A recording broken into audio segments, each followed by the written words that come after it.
welcome or welcome back to my channel. If you are new here, my name is Jacklenn and usually I like to talk about books. As you can see, just ignore these are for a different video. But in today's video, what I'm going to be talking about is motherhood and being a first-time mom and things that I've figured out along the way and things that have helped me in the last just over 2 years of being a first-time mum. I am currently pregnant with my second child now and I am 20 weeks at the moment, so I am halfway through, which is really exciting. I feel like this pregnancy has kind of flown by so far. I know by the time I get to the end I will say that it is dragging and it is taking forever, but I'm trying to be a little bit more grateful and connected and present with this pregnancy compared to my last pregnancy. So far I feel like it has flown by and I am enjoying it as much as what I can. I don't enjoy the first trimester, but that's a whole other kettle of fish, really. That's what I'm going to be talking about in today's video. I said that weird. In today's video, I have 10 things that I've written down in a little list of things that have helped me since becoming a mum. Some of them are completely not really related to parenting or being a mum as such, but things that have helped me feel like myself since becoming a mum, if that makes sense. Things that have given me a bit of energy and a bit of spark and feeling like myself again. I think that's really important, and I think it's not emphasized enough. Maybe it's not encouraged enough in other women who are struggling through postpartum. I think it really needs to be pushed and encouraged for women to not completely and entirely lose their sense of identity, because I definitely went through a period of time after giving birth to my first child that I felt like I had completely lost my entire identity. Nobody knew me as anything else other than my baby's mum. Nobody talked to me about anything else. It was all encompassing, and it is all encompassing. I definitely went through a period of I was feeling very lonely, I was feeling very disconnected from everyone, and really struggled in that period of time in my life. So I think it needs to be encouraged for women who are having babies, who are becoming a first-time mom, to do things that keep themselves feeling like themselves, feeling light and beautiful and kind and happy and energized. Any of those things that fill their cup and just their cup alone, not their family's cup, not their baby's cup, not their friend's cup, a work cup, nothing else, but solely their cup, and makes them feel human and like they are worth something other than being somebody's mum. That was a little bit of a tangent. I'm sorry. I don't know if I expected to come in and say all of that, but I don't really have a plan for this video. I don't have any of the things that I'm going to talk about with me, physically, because my daughter just fell asleep and this is kind of last minute, so I'm just going to wing it and I'll put up pictures and videos and stuff of what I'm talking about when I'm talking about it. But yeah, I'm just kind of winging this, and I hope this video gets to the right people and helps the right people, because yeah, as I say, it's taken me a little over 2 years to get to this point, to be feeling confident and happy and excited about having another child and doing postpartum again, which is really hard. So these are my 10 things that have helped me since becoming a mum. Some of them are a little bit more serious, but most of them are quite small things but have seemed to make a massive difference for me specifically. Thing number one, numero uno, is, God, I hope that's right. I have no idea. Is uno one? Hope so. Packing cubes when traveling. Packing cubes. I didn't know they were a thing before I had a baby. I probably would have used them before I had a baby, but since having a baby, packing cubes have saved my life. Literally. Packing, it's in itself is already stressful. That's a stressful thing for me. I don't know why. I just can't pack without 3 different lists going on and a bag for each different thing. But packing for a baby, especially a newborn baby, is insane. The number of things that you feel are necessary to take are nearly life or death to take is crazy. Like, you basically want to walk around your entire house where you have everything and pack up your entire house and bring it with you so that you know that you have everything that you might possibly need for your tiny little baby. Packing cubes really, really saved me with traveling and being able to have designated bags for specific things, especially for the baby. As in, I had bags for clothes, bags for medical supplies, bags for nappies and washers and towels and things like that, like things that you might need, burp cloths. And then I had also packing cubes for like baby bottles and teething stuff, just anything and everything that you think that you might need and that will make you yourself feel better. A packing cube really, really helped me because it was so much easier for me to mentally get everything in one little cube, put it in the bag, and then that was checked off in my brain. Next little cube, pack that, put that in the bag, and that was checked off in my brain. It just helped me so much. So packing cubes, game changer for a newborn baby.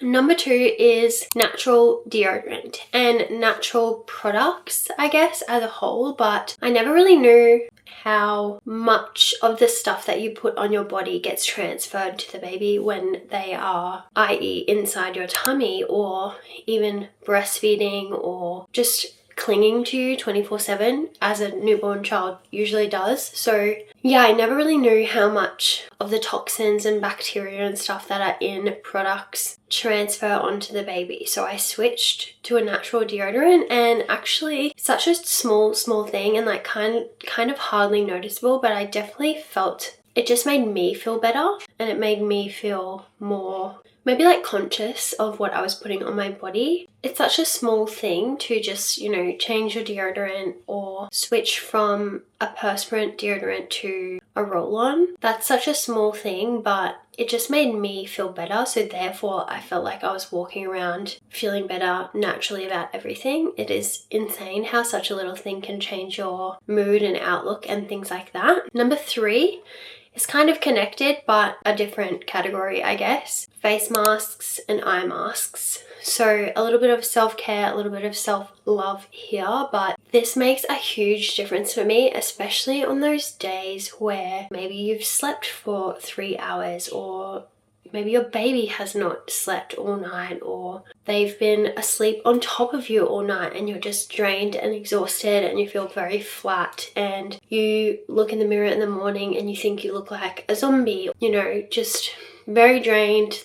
The under eye bags are happening, that sort of thing. Eye masks and a face mask made a huge difference for me. On those days, I would wake up in the morning and say I would be making my coffee, getting breakfast ready or something like that. I would get my eye masks out of the fridge and I would put them on under my eyes, and I would just wear them around the house for half an hour while everyone was getting ready for the day. And it truly, like, regardless of how tired and exhausted I was or am, it makes me feel the teeniest, tiniest little bit put together. I can do this. I can keep going. I know it is not a huge thing, but it makes such a difference. Trust me, to just feel like you've done one tiny little thing for yourself when you are so exhausted and completely buggered. It just makes you feel like you've put yourself together somehow.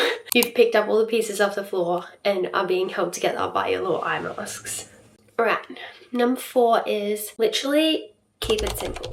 That's the motto. Keep it simple. This can be anything. This can be your skincare, shampoo, conditioner, body wash. It can be toys, clothes, games, anything like that. What I mean by keep it simple is literally that, as in when you are becoming a first-time mum, you are constantly online comparing different prams, different sterilizers, different baby bottles, different dummies, different clothes. Like, you are comparing everything and doing all your research, and don't get me wrong, I think that's great. But at the end of the day, kids and even adults don't need much to be safe and keep functioning, you know? Especially newborn babies and kids, if they have a nappy on, are fed, and have somewhere to sleep that is safe, they have you, they really don't need much else to be okay. You think that you need all of these things and you spend so much money buying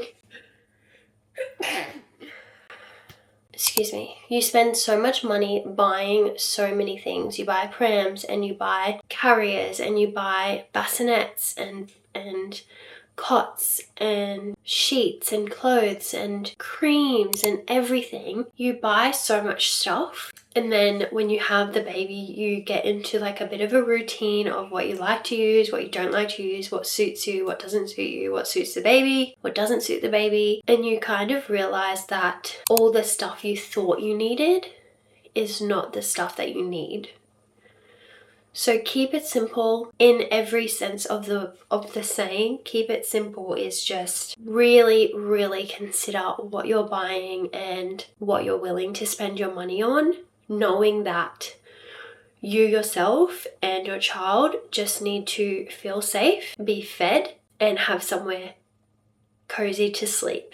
Number 5 is don't solve all their problems, let them figure it out themselves. What I mean by this is, it was a piece of advice that I got, I think it was from a video online, to be honest.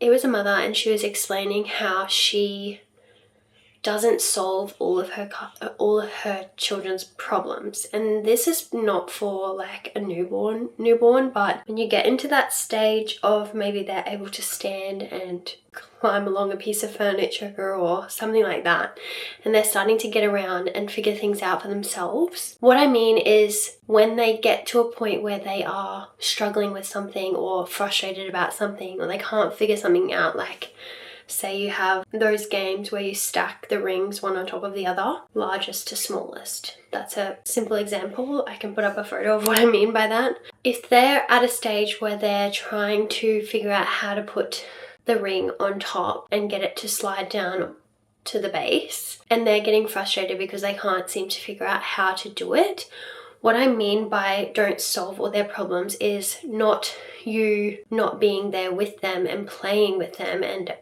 nudging them in the right direction.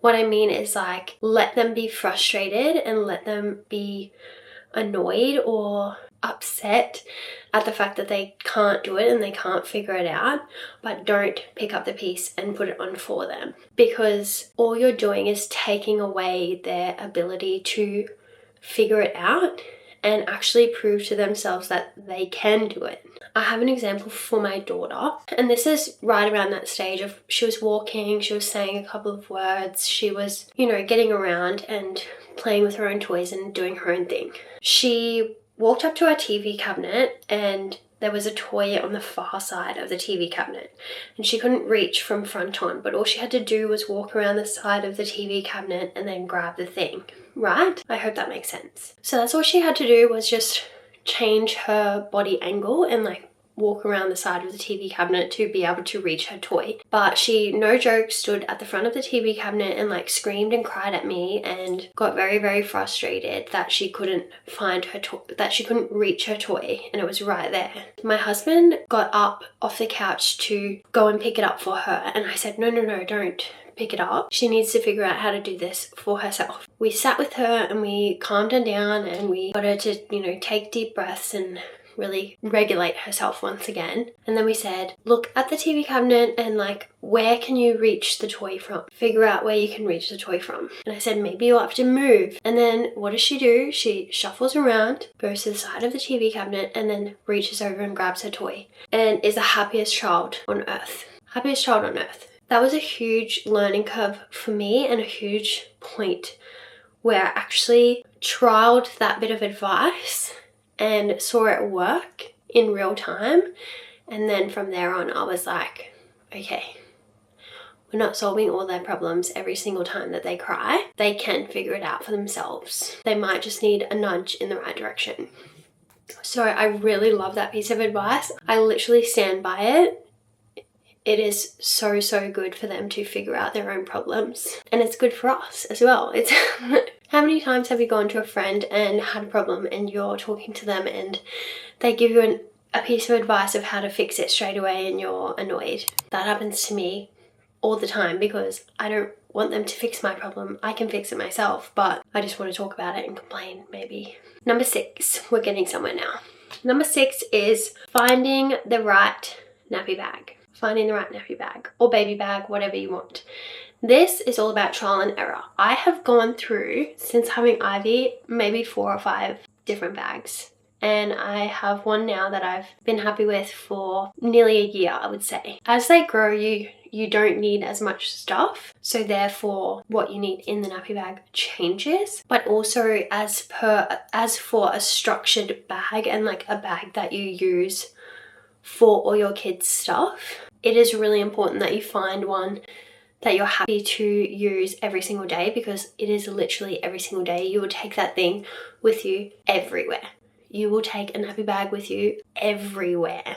When I say find the right nappy bag for you, whether that's a backpack, a large purse, a duffel bag, a side bag, a tote, whatever it is, find the one that suits you and your family and everyone is happy to use it, and also one that you are happy to take with you every single place that you go, because you're going to be taking it to dinner, you're going to be taking it to playgroup, you're going to be taking it to the pool, to the gym, to a friend's house. You are going to be taking it out and about, to the shops, to the grocery store, with you everywhere. It needs to fit everything in it, and it needs to be functional and also like cute, I guess.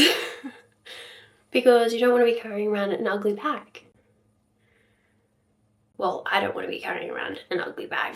If that means that you have to spend a bit of extra money to switch out from a backpack to a side bag, or a backpack to a handbag, or whatever it might be, do that. Do that, because being happy with a nappy bag and being happy to take it with you everywhere and loving the way that it works and the structure of it and how you have everything set out. If you're anything like me, very type A, you have a place for everything. Being happy and okay with your nappy bag is game changer. It's a game changer. Get yourself a nappy bag that you love.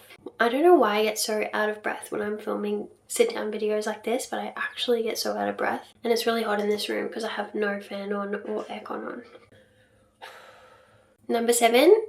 This is for my newborn mummies, my first time mums. This is for my burnt out mums, my mums that need a break.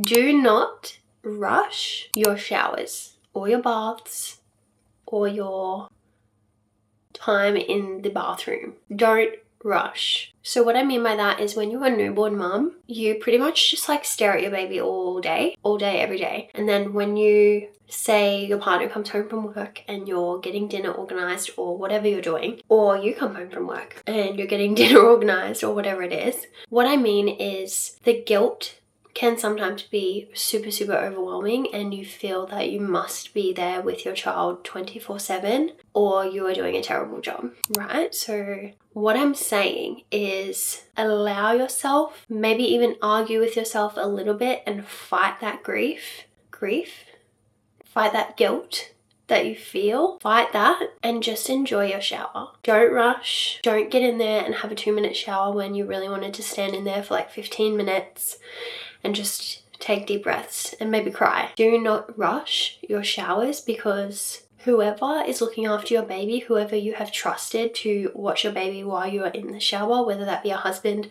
a friend, a mum, a dad, whoever, grandma, granddad, whoever you have trusted your baby with for 15 minutes, I swear you can have a nice shower and you can enjoy yourself and you can take your deep breaths and you can cry and you can reset. Don't feel the need to rush to get out there and save the day. You having your 5 minutes or you having your 10 minutes in the shower and 2 minutes after the shower to moisturize and make yourself feel nice and refreshed, that is just as important as being there for your baby 24/7. It is just as important to make sure that you are getting your 5 minutes of peace. Do not rush. I also set a boundary with my husband of when I was in the shower. Even if I was in there for 2 minutes and I was rushing, even then, please don't come into the bathroom. Him or the baby. Like, don't bring the baby into the bathroom to ask me a question or whatever it might be. Give me my 2 minutes. When I come out, you can ask me the question. You don't need to be in the bathroom with me. That was such a big one for me, is just fighting with my guilt and allowing myself to have 5 minutes to myself in the bathroom and have a shower and take a deep breath. It was huge for me, huge. Number 8, we're nearly there. Number 8 is trying not to snack. I'll put my hand up. I'll be first to say that I'm really bad at this. I'm really, really bad. It's only been maybe for like the last few months really that I've actually dialed this in to be eating breakfast, lunch and dinner and not just snacking all day long, or not just rushing to get in whatever I can get in 2 minutes before I am out the door or doing something else. So because something else has taken over your priorities and something else is at the top of your list, you kind of neglect yourself a lot. You do. And it's okay. But what made a huge difference for me, energy wise, mental fog wise, anything like that, was eating whole foods and actually eating quality meals throughout the day rather than just snacking. Because, you know, maybe I would make up a plate of food for Ivy and she would only eat a bite of it. And then there's just a whole plate of food. So then I would just snack on whatever it is that I had given her. But that's not a real meal for an adult. Then I would be hungry. So then I would go to the fridge and I would stack on something else because I was hungry from not having eaten enough lunch when I made her lunch. So it's only been like the last few months that I've actually dialed this in and I've actually put in effort to make a breakfast, make a lunch and make a dinner, and also make those high in protein, high in carbs, whole foods. And I really have noticed a difference. I've noticed a difference in my training. I've noticed a difference in my skin. I've noticed a difference in my mental fog, my outlook, like my overall joy and happiness. Food really does make a difference. Food and sleep. Sleep is a huge one. That's not even on my list because sleep is such a different journey for everybody that's going through motherhood, so I just left it completely out. But yeah, trying not to snack has been a huge one for me, and it definitely makes a difference when you are eating good, healthy meals in proportion to your size that are high in protein and high in carbs. It does make a difference, and I encourage all mothers to take the time. It does feel like all you're doing is preparing food 24/7 for either you, your baby, your partner or husband or whoever you might have. It definitely does make a difference. Number 9 is actually getting ready for the day. Not just chucking on an oversized t-shirt and a pair of shorts, which is basically what I wear to bed anyway. Like that is literally my pajamas, but actually getting ready for the day. I'm not saying you have to put on a full face of makeup or get your hair all done real nice. Like all I'm saying is putting a tiny bit of effort into either what you're wearing, what you've got on your face, or something to do with getting yourself ready for the day, even if you're staying at home all day long. This has made such a huge difference for me, and it has also made a difference in the way that I dress, in how I style myself, what I like to wear. My style has definitely changed since having a child and like since going through pregnancy and after birth and all of that sort of stuff and being postpartum. It has made such a huge difference to actually practice what I'm wearing and figuring out what I like and what I feel good in that phase of life. Before I was pregnant, I felt very fit and lean and young and healthy, so my clothes reflected that. Reflected a young girl who had no responsibilities and was just enjoying herself and enjoying her social life. That is what my wardrobe reflected. Going through pregnancy the first time, I had a huge shift in what I felt comfortable wearing and what I felt okay in. So then my whole entire wardrobe changed again because first of all, I didn't really know what I was styling or how to style anything, and then secondly, I just didn't feel comfortable in any of my clothes that I had previously had. So it was a huge shift. And then after giving birth and being postpartum, I was bigger than what I was normally. A lot of my clothes didn't fit me. So then that was also really disheartening to be in my wardrobe trying on clothes that didn't fit. So then I kind of slowly but surely collected clothes that I felt more comfortable in and felt beautiful in, and my collection since then has gotten bigger and bigger with more clothes that I feel good in and happy to wear all the time. Not only has my wardrobe changed since becoming a mother, but it has also evolved in the way that I dress and the way that I style my clothes, because I have been putting an effort to get up in the morning and actually get myself ready for the day. Even if I'm sitting at home all day, I might put on a nice dress, or I might put on a cute little two-piece set or something like that, something that I feel good in and something that makes me feel like I've got myself ready and I've put myself together. It really does make a difference to be waking up and getting yourself going by acting like you are doing the most that day. Because you just have that more motivation to get stuff done and like actually be ready and up and about. And if someone calls and they say, you know, do you want to come and do this? And then you feel more like, oh, yeah, I can, because I'm ready. Like, I'm ready for the day. Let's go. It really has made a difference. And it's also taught me so much in how I like to dress and how I like to style things and what colors suit me and blah, blah, blah, blah, blah. It has taught me a lot. It doesn't have to be huge. It doesn't have to be in what you're wearing that day. It doesn't have to be all of that. One of my best friends, when she had a baby, one of her things that she was doing for herself in the morning to get herself ready and make herself feel good and feel beautiful was she would wake up in the morning and she would do her eyebrows. That is what she would do. She would do her eyebrows and it would make her feel like, I've put myself together today. I've gotten ready. My eyebrows are done. I'm ready to go. Last one on that list, lucky last, number 10 is getting outside or getting in the shower. This can be for an adult or this can be for your child as well. It is for those times when you almost feel out of body. If you know what I'm talking about, you know what I'm talking about, but you almost feel out of body and like, this isn't really happening right now. Like the amount of chaos or whatever is happening, you're like completely disassociated from it. This is when I'm talking about this. This is when you use getting outside or getting in the shower.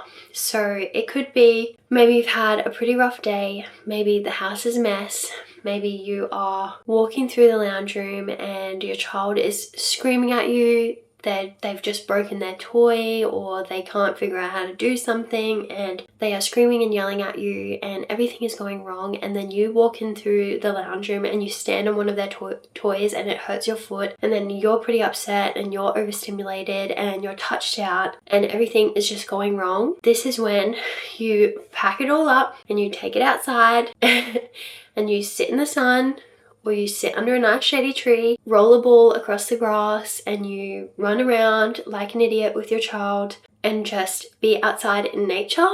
Or you make a bath, you chuck all the toys in the bath, you get in the bathtub, and you just sit in water. You're in water, the shower is running, whatever it might be. You sit in water or you sit outside in nature. This has saved me more times than I can count. When everything is going wrong, I'm like, okay, get out, let's go. Like, get outside or get in the bath. I do not care what we do. We are just going to be outside or in water, and that is it. And if you're in the bathtub for an hour, nobody cares.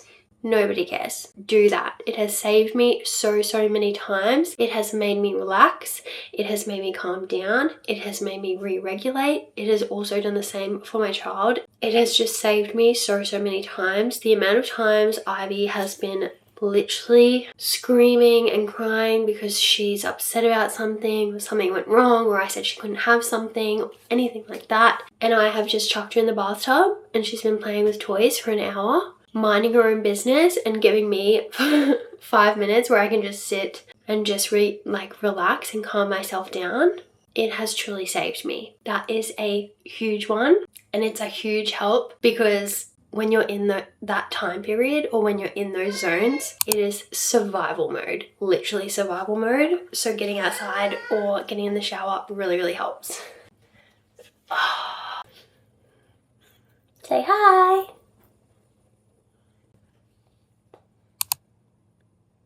Alrighty, that is it from me. That is my 10 things of what has helped me since becoming a mum. I'm sure there is a million more that I could write down and create another list for you guys, but that is my top 10, my main ones, and I hope this video reaches the right people. I hope it helps somebody. If it helps at least one person, then I have done my duty. Thank you so much for watching. If you've made it this far, I really appreciate it, and hopefully I will see you guys in the next one. I hope you have a wonderful rest of your week, and I will see you next time.